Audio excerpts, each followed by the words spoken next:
So here we are at the product page for the Melgareo Hojiblanca extra virgin olive oil. I hope I pronounced that right. You'll notice that right below the title we have a price indicator letting us know that this item is priced between $12 and $16. We have a size of 200 milliliters with a drop-down menu so that 375 milliliters can be chosen if they want the larger size bottle. And then you'll see we also have a selection to clear that selection, and right below that, the current price of the current product based on the size selector and the quantity. So if I change the size selector over here, you're going to notice that this automatically changes to reflect the higher price. Now, there's a reason that we set this to select either one of these two size bottles instead of leaving it for the individual to select automatically, because if I do not set that, and I have it set for them to choose an option in this system, it will automatically hide the Add to Cart button because it's not capable of adding the item to the cart until a size is chosen. So it's best to have the system set to automatically display one or two of the other sizes. It doesn't matter which one. We just have it set to display the smaller one because that's the way it was set to display on the original site. So in this is what's known as a variable product because I can change, the price of the product is going to change based on something. It doesn't matter what it is. It can be changed based on size. It can be changed based on whatever you want to change it. It doesn't matter. Here in this particular system, it's based on size. So in between 200 milliliters and 375 milliliters, we have a $4 price change. This is all set up in the back, in the dashboard, in the product itself. So I'm going to come over here to the WooCommerce system. I'm going to come right below that to products.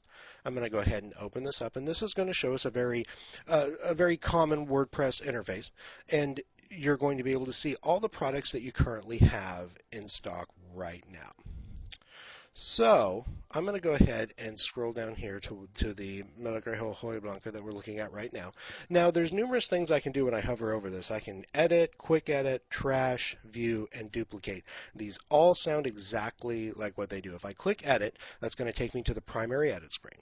If I click quick edit, it's just going to give me a little quick edit screen that lets me edit some very simple stuff. I can add it to another category if I want to. I can add in some product tags. I can allow or disallow comments. I can say whether it's published or not. I can change the primary SKU. You're going to notice since this is a variable product, I cannot change the price in this interface because I have to actually change that in the full interface to edit the product. So I'm going to go ahead and click cancel because I don't want to change any of that. I actually want to go into the main interface. So I'm going to go ahead and open that up in a new tab.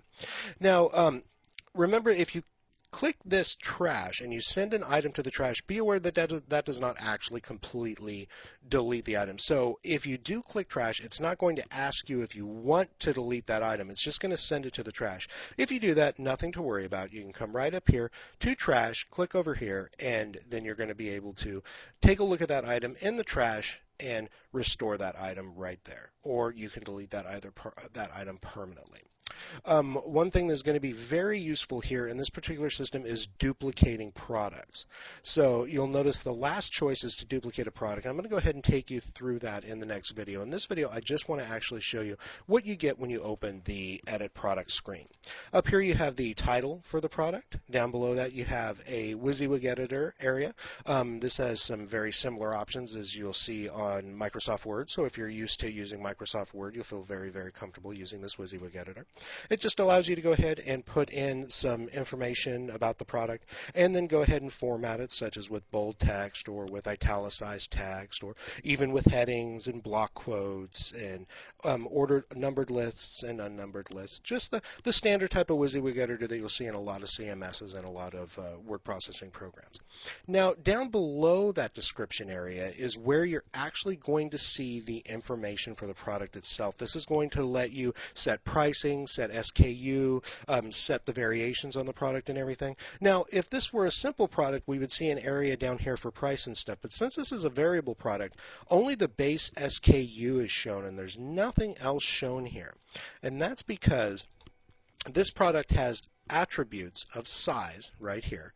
You'll see we have two sizes listed there, and they're used for variations. And if I come down right below attributes and click on variations, I can see that here are my variations. And when I click on the little arrows and they come down, now I get an area to add in the quantity of stock. I get an area to add in the price. I can add in the weight as well. as I scroll down here, I open this one up, you'll see here's where I have the price change. The price change is the full price. Do not, for instance, the difference between these two is $4. You would not put $4 down here, because if you do that, then it will change the price to $4. It will not add on $4. So be sure that when you are entering the price in here into the variations, that you are entering in the full price. We're just going over this right now. I'm going to go ahead in the next video and take you through actually duplicating a product and actually creating a new product. Over here we have the product image. You can remove and or reset a different product image from the media library, or you can upload a file for the different product image if you want to. And like I said, I'm going to go ahead and take you through all of this, how to actually add and show you how to actually add a new product. I just want to take you through this interface here. Over here we have the product categories, and you'll want to select which category the product belongs to. You can add this product to more than one category if you want to. Just be aware that out front, if you add it to more than one category, it will show up under each one of those categories out front. So anyway, that is just kind of a quick overview of what a variable product looks like. In the next video, we're going to go over actually creating and editing a variable product.